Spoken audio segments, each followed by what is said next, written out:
سورہ مبارک ہے نصر تو سب کو یاد ہوگی، چھوٹا سا سورہ ہے. بسم اللہ الرحمن الرحیم. اذا جاء نصر اللہ والفتح ورأيت الناس يدخلون في دين الله أفواجا فسبح بحمد ربك واستغفر.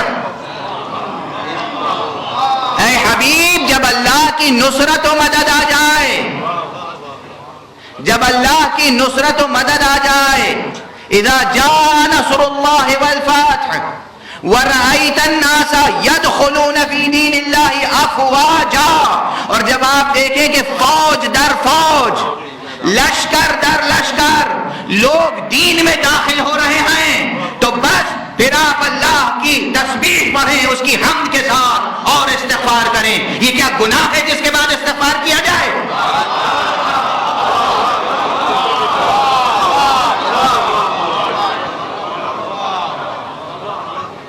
آپ کے پاس اللہ کی نصرت آ جائے، اللہ کی طرف سے فتح حاصل ہو جائے، لوگ جوق در جوق دین میں داخل ہونے لگیں، تو آپ کیا کریں؟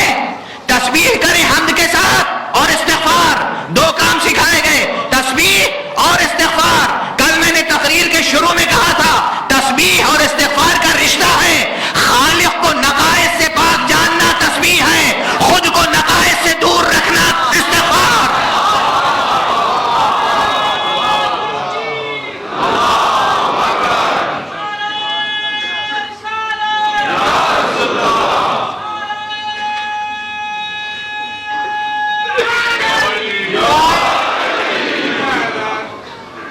نصرت و فتح کے بعد مقام شکر ہے.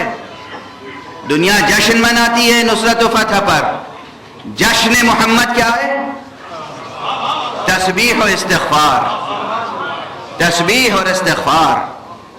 جب لوگ آتے ہیں ہمارے پاس، لگاتار آتے ہیں، ہر روز آتے ہیں مسائل مشکلات لے کر، رزق و روزی، اولاد وغیرہ وغیرہ وغیرہ وغیرہ.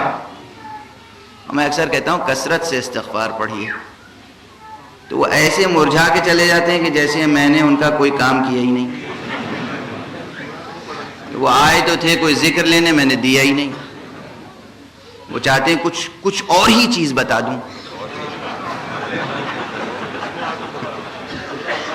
یہ کچھ اور ہی چیز کی جو آپ تلاش میں ہیں میں بتاؤں، یہ کیجئے تو وہ کچھ اور ہی چیز وہ دے دے گا.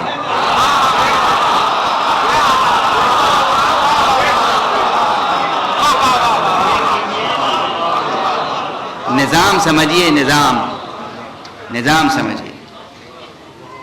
ہر چیز کے پیچھے کچھ چھپا ہوا ہے نا. پوری تقریر میں بار بار دہرایا میں نے یہ جملہ. اتنا دہراتا نہیں ہوں جتنا آج دہرایا ایک جملہ، جیسے مکتب میں سبق پڑھایا جاتا ہے. سامنے کی چیز کے پیچھے کچھ چھپا ہوا ہے. ہر منظر کے پیچھے پس منظر ہے. ہر معلوم کا رشتہ کسی نامعلوم سے ملتا ہے. ہر مرئی کے پیچھے کوئی نامرئی ہے. ہر دیدہ کے پیچھے کوئی نادیدہ ہے. اس استغفار کو اپنا کے دیکھیے. وہ خاص چیز جس کی تلاش ہے وہ خود القاء فرمائے گا، وہ خود عطا فرمائے گا، وہ خود تمامیت و کمالیت کے درجے تک پہنچائے گا. آپ استغفار کے پابند ہو کے تو دیکھیں. اس چیز کے تو پابند ہوں جس کا پابند اللہ نے اپنے حبیب محمد مصطفیٰ کو بنایا صلی اللہ علیہ وآلہ. جب سے یہ سورہ نازل ہوا تھا حضور کثرت سے اٹھتے بیٹھتے دو جملے کہا کرتے تھے، سبحان اللہ و استغفر اللہ، سبحان اللہ و استغفر اللہ، سبحان اللہ و استغفر اللہ. مسلسل فرماتے تھے.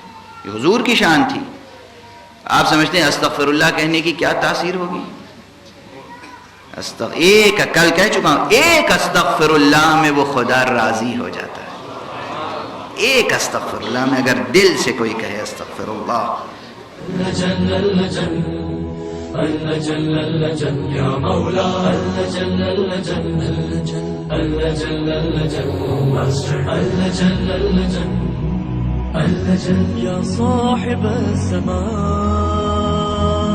اللجن